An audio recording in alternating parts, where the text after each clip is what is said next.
एक तरह से मानसिक विकृति है और 18वीं शताब्दी की सोच को दर्शाता है। इस सोच के खिलाफ भी भारत प्रखर आवाज बढ़ रहा है। साथियों, आज भारत बहुत तेजी के साथ अपने डिफेंस सेक्टर को आत्मनिर्भर बनाने की तरफ बहुत तेजी से कदम उठा रहा है, आगे बढ़ रहा है। हाल ही में हमारी सेनाओं ने निर्णय लिया है कि वो 100 से ज्यादा अलग अलग प्रकार की जो आवश्यकताएं, खासकर हथियार और साजो सामान, उसको अब विदेशों से नहीं लेंगे, भारत में उत्पाद की हुई चीजें ही लेंगे। यही का उत्पाद और उसके लिए जो आवश्यक होगा करेंगे। ये निर्णय छोटा नहीं है। इसके लिए सीने में बहुत बड़ा दम लगता है, अपने जवानों पर विश्वास लगता है। मैं आज इस मौके पर और त्याग और तपस्या की एक महत्वपूर्ण भूमि से मैं अपनी सेनाओं को उनके इस महत्वपूर्ण फैसले के लिए बहुत बहुत बधाई देता हूं। ये निर्णय छोटा नहीं, मैं जानता हूं। फैसला सेना ने लिया, आत्मनिर्भर भारत का एक बहुत बड़ा हौसला बढ़ाने वाला निर्णय लिया। लेकिन सेना के इस फैसले से देशवासियों में भी, 130 करोड़ देशवासियों में ऐसा मैसेज चला गया, सब दूर चला गया। और वो मैसेज क्या गया? लोकल के लिए वोकल होने का। सेना के एक निर्णय ने 130 करोड़ देशवासियों को लोकल के लिए वोकल होने की प्रेरणा दी।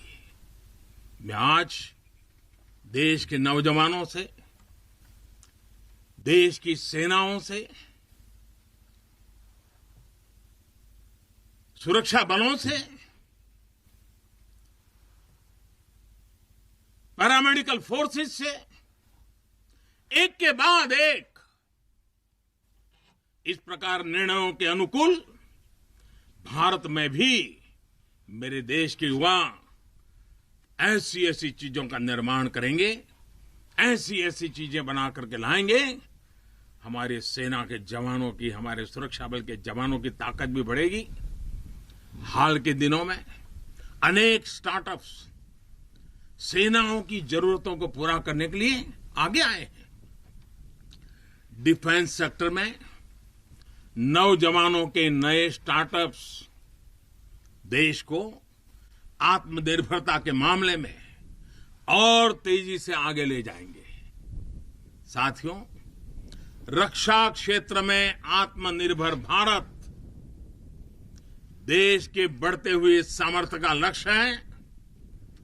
सरहद पर शांति। आज भारत की रणनीति साफ है, भारत की रणनीति स्पष्ट है। आज का भारत समझने और समझाने की नीति पर विश्वास करता है, समझने की भी और समझाने की भी। लेकिन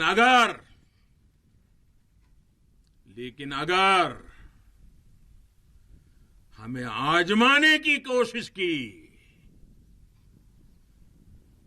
फिर तो जवाब भी उतना ही प्रचंड मिलेगा। साथियों, देश की अखंडता देशवासियों की एकता पर निर्भर करती है। शांति, एकता, सद्भावना देश के भीतर देश की अखंडता को ऊर्जा देती है।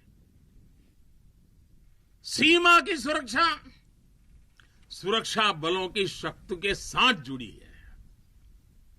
सीमा पर हमारे जाबाजों का हौसला बुलंद रहे उनका मनोबल आसमान से भी ऊंचा रहे, इसलिए उनकी हर आवश्यकता, हर जरूरत आज देश की सर्वोच्च प्राथमिकताओं में है। उनके परिवार की देखभाल ये देश का दायित्व है। बीते समय में सैनिकों के बच्चों की शिक्षा और रोजगार को लेकर भी अनेक फैसले लिए गए हैं। पिछले वर्ष जब मैंने दूसरी बार शपथ ली थी, मेरा पहला फैसला ही शहीदों के बच्चों की शिक्षा से जुड़ा हुआ था। इसके तहत नेशनल डिफेंस फंड के अंतर्गत मिलने वाली स्कॉलरशिप को बढ़ाया गया है। साथियों, सुविधा के साथ साथ वीरों के पाकिस्तान को लेने के देने पड़ गए।